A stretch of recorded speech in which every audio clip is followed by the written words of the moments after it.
A Mind of Its Own membawa kita ke dalam kompleksitas pikiran manusia. Sang penulis menyajikan pandangannya tentang otak yang seringkali memiliki pikirannya sendiri. Kita akan menjelajahi buku ini melalui storytelling.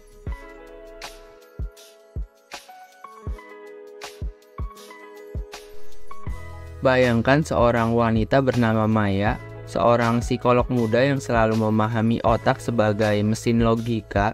Suatu hari, saat meneliti lebih dalam tentang psikologi manusia, ia menemukan buku A Mind of Its Own. Maya terperangah ketika membaca bagaimana otak seringkali tidak sesuai dengan logika yang diharapkan. Sang penulis menggambarkan otak sebagai entitas yang memiliki kebiasaan unik dan kadang-kadang tidak bisa diprediksi. Ketika Maya membaca tentang eksperimen di mana orang-orang diundang untuk memilih makanan sehat atau makanan lezat, otak mereka kadang-kadang memilih yang lezat, meskipun mereka tahu itu tidak sehat. Sang penulis menggambarkan otak sebagai tukang tipu yang terkadang memberikan sinyal yang bertentangan dengan niat sadar kita. Maya tertegun menyadari bahwa terkadang otak kita memiliki agenda sendiri, tidak selalu sejalan dengan niat ataupun tujuan kita. Ini membuka mata Maya terhadap kompleksitas otak manusia dan sejauh mana otak dapat bertindak seperti bos dalam keputusan sehari-hari.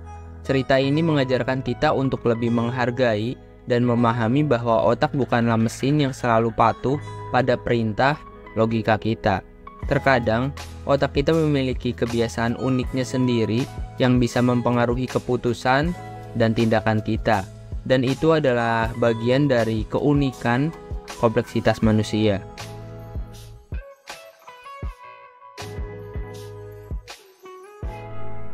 Mari kita mengeksplorasi lebih dalam poin kedua yang membahas peran hormon dalam pengambilan keputusan melalui cerita perjalanan Maya. Seiring dengan membaca A Mind of Its Own, Maya menemukan sebuah kisah yang menggambarkan pengaruh besar hormon dalam proses pengambilan keputusan. Dalam eksperimen yang diuraikan oleh sang penulis, seorang wanita memutuskan untuk membeli sepatu mahal saat sedang dalam fase subur. Hormon reproduksinya memberikan dampak pada keputusan dalam hal ini. Hal ini mengejutkan Maya karena sebelumnya ia merasa keputusan seseorang lebih dipengaruhi oleh pertimbangan logis dan rasional. Kisah ini membuka mata Maya tentang sejauh mana hormon dapat mempengaruhi pikiran dan tindakan sehari-hari. Ia mulai memahami bahwa kita tidak selalu sepenuhnya bersikap logis karena hormon juga memiliki peran yang signifikan dalam membentuk keputusan kita. Cerita ini mengajarkan kita bahwa kompleksitas pikiran manusia melibatkan faktor-faktor biologis, termasuk hormon. Terkadang, keputusan kita dipengaruhi oleh dinamika internal tubuh kita yang mungkin tidak selalu kita sadari.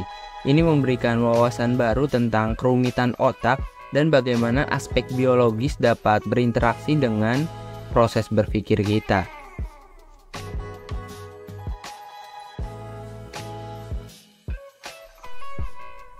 Mari kita telusuri lebih lanjut poin ketiga yang membahas peran budaya dan lingkungan dalam membentuk cara otak berpikir melalui pengalaman Maya.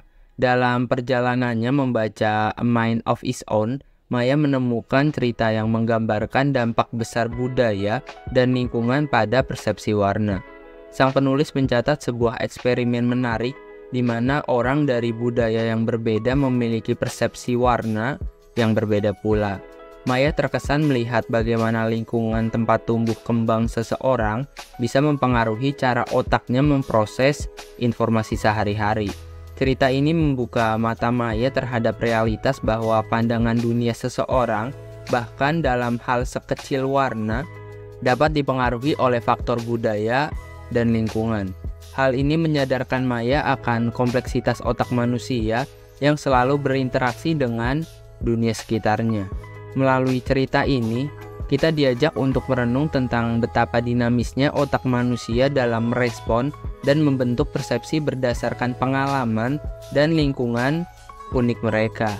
Ini memperkaya pemahaman kita tentang keanekaragaman cara berpikir di seluruh dunia.